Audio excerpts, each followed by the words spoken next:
ரதி என்னும் அழகிக்கும் நீதானே ராணி கதி நீயே என்னை கொஞ்சம் கண் பாரு தேவி ரதி என்னும் அழகிக்கும் நீதானே ராணி கதி நீயே என்னை கொஞ்சம் கண் பாரு தேவி ஆனந்த விகடம் சொல்லு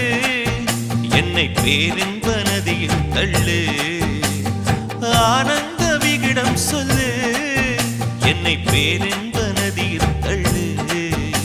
நான் பாக்யாதிபதியானேன் உன்னாலே கண்ணே உஷா பசும் பொன்னே உஷா குமுதம் போல் வந்த குமரி